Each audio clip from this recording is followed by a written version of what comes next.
Lion King came out in the summer of 1994. In the spring of 1994, on Broadway, opened our enormously successful stage production of Beauty and the Beast.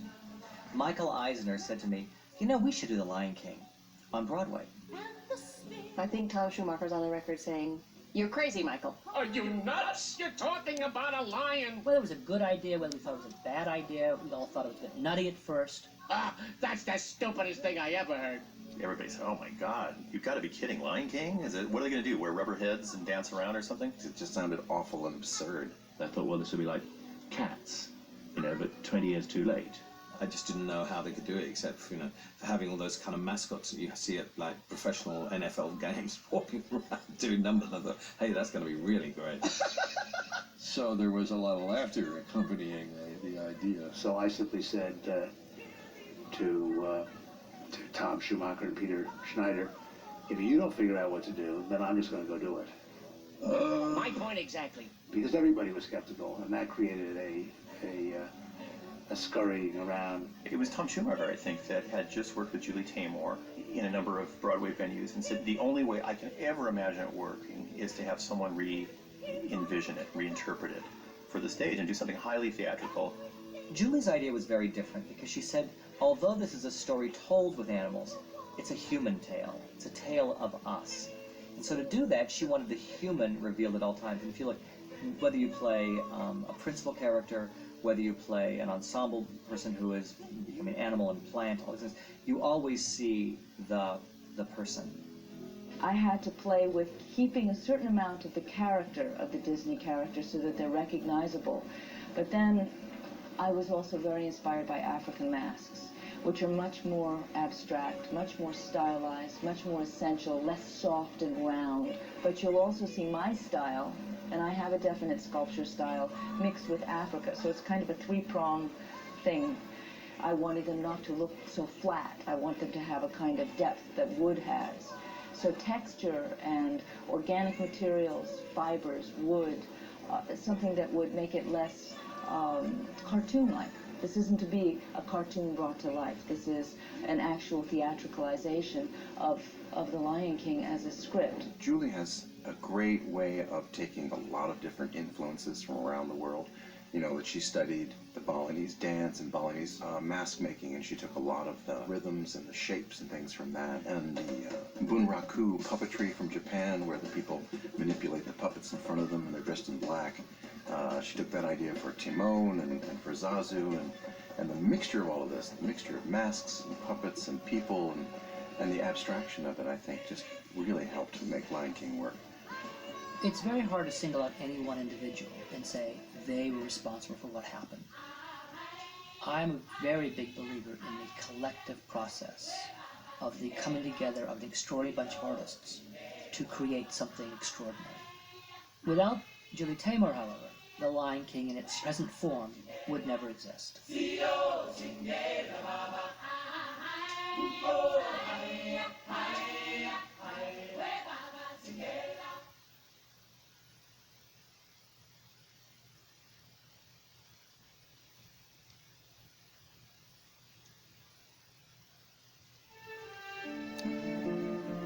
Beauty and the Beast succeeded as a stage play because it was such a good play, a good structure to begin with, that it transferred really pretty literally onto the stage. Where Lion King had to literally change costume. It had to transform itself into something that was stagey. Ironically, people always assume that Julie Taymor came into our first meeting and pitched an idea for the physical world of the piece. And she didn't. She flew to California, and we sat down in my office. We just talked about it. Her ideas were all about music and all about story. And I said, what about how would we ever actually make this play? She said, that'll come later. She says, first we have to figure out how do we tell this story? What is the story? The basic story is so strong, it's so classical, archetypal of the prodigal son, the child who has to leave home and has to go on this journey of self-knowledge before he's allowed to come back again and take his proper place with his family and his land. That's a story for all time. So you're starting with something that's very good. I also was completely excited by the combination of music. The Elton John songs joined with Lebo's South African influence with the chorus seems to be a fantastic combination and very unusual for a Broadway score. It's much more innovative, it's much more fresh, it's new, and as I live and work with a composer, I'm very big on the music, and it's very important that I love the music. And so there's a lot of this that I think is very inspiring. And so she began immediately working to shape the story, to expand the role of Simba, to figure out who is Nala, why did Nala leave, why did she find Simba, and the role of Rafiki. She had big ideas about how to adapt Rafiki. She did want to change Rafiki into a woman, which we agreed to, but the spirit of the Broadway show is the spirit of the movie. Visually, Julie threw out the movie and reinvented it, but thematically she kept the story and the emotions and the themes of the story. So we finally got far enough in the process where Julie said, you know, I have to hire somebody to write the book, the script, and you seem to know it really well. Why not you? So we did it. And so that was also another really interesting collaborative process. It was one of those, what do you call it, like a harmonic convergence of talent. A great mixture of people in the room that we could bounce off of each other and write together and create together.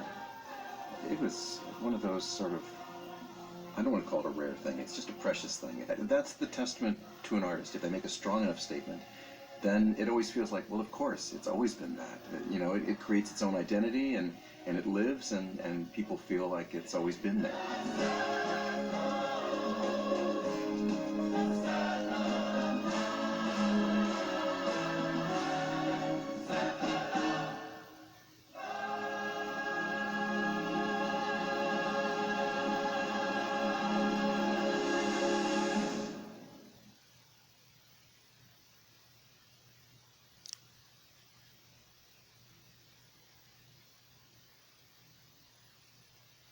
I think Julie's fundamental contribution was to say that what you saw visually on the screen, the sense of Africa, needed to somehow be translated into the stage play.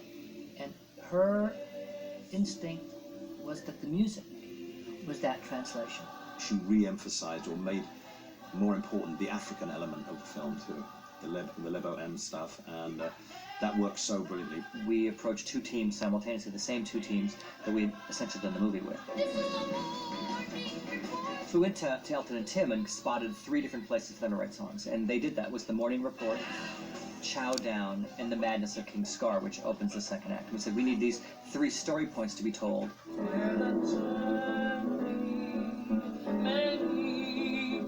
And there's additional songs written by myself, Hans Zimmer, and Mark Mancina, from the album Rhythm of the Pride Lands, which have been rearranged and arranged for the Broadway production. There was so much energy, so much positive energy that was still in them from the project that they went on and did that other album, Rhythm of the Pride Lands.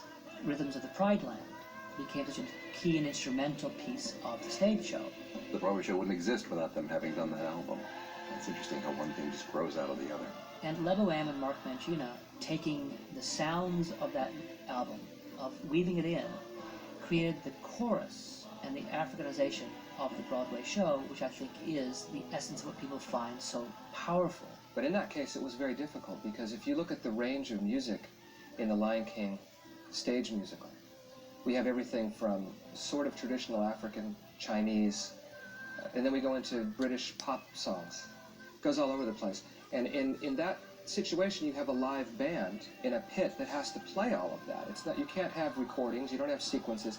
You have a live band that has to have that range. It was an interesting problem, but it was exciting because of the fact that it's organic and it's all performed and all played every single night live.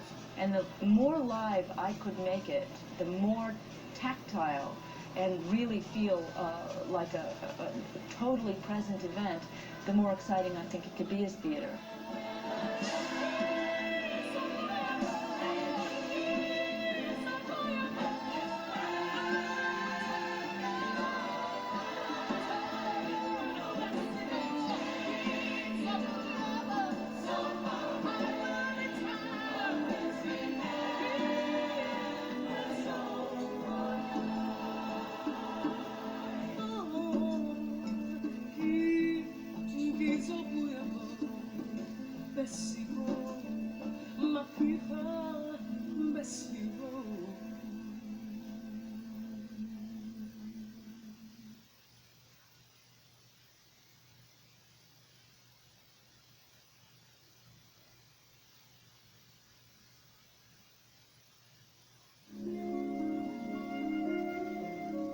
what is wonderful about the theater is the ability to create illusions and to create magic.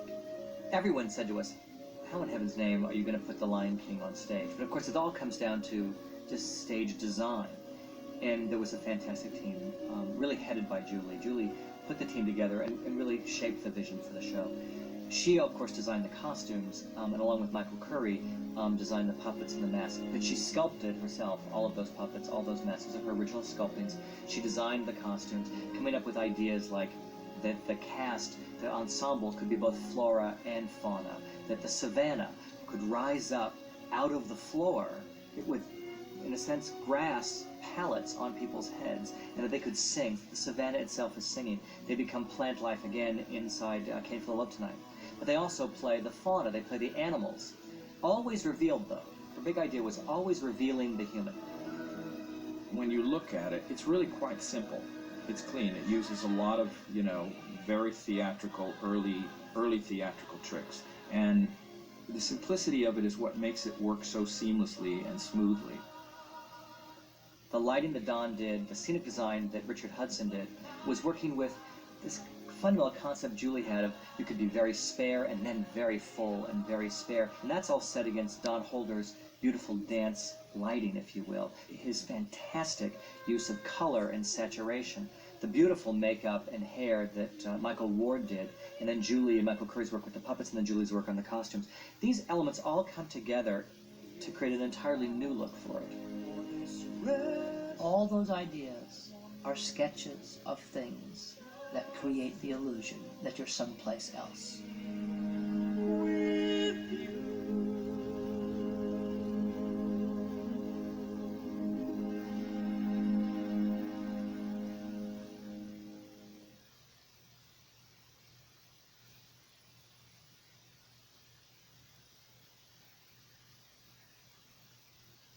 One and two and three.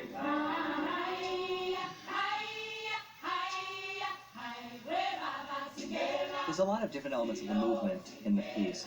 Clearly, there is the fantastic choreography by Garth Fagan, who won a Tony Award for it, and he's a contemporary choreographer who did some of the big, beautiful sequences like the lioness dance. It is such pure dance. It's a great moment where the lionesses take their masks, these sort of crown-like masks off, and extend them out and become like lions. The theme is I'm trying to come up with a movement language for Lion King land, where everyone moves in a certain way. And then I have humans playing animals or plants through the use of Julie Taymor's fabulous puppets and costumes. So that makes it a little bit more tricky, but much more fun. There's not a word to describe what it was like to be given pure Garth Fagan movement, be given pure Julie Taymor avant-garde theater, and pure ancient languages in this beautiful music by Lebo Morake, and putting it all together and saying, okay, now you're a gazelle. Every day was a war between, well, how much of the movement do I do before I distort the puppet? How much do I move the puppet before I distort the movement? How long can I stand like this and sing these notes and be clicking in sounds that are not in English language? One of the singers in the production said something to me that was very profound one night in one of the dramatic moments of backstage. She said, you know what, Aubrey? Everyone in Lion King was brought together to learn something about themselves. And I was like, whoa, you're right. That's exactly what it is. For whatever reason, the universe brought us all together and created this pool of people, not just dancers and singers, but the people that sewed the beads, that painted the silk, that all these things came together and tried to put Julie's picture together. Each person involved had to want to make that final picture happen. You see kids' faces, you see adults' faces when those animals walk through the theatre at the beginning of the show, and you're blown away. I mean, I get goosebumps thinking about it now.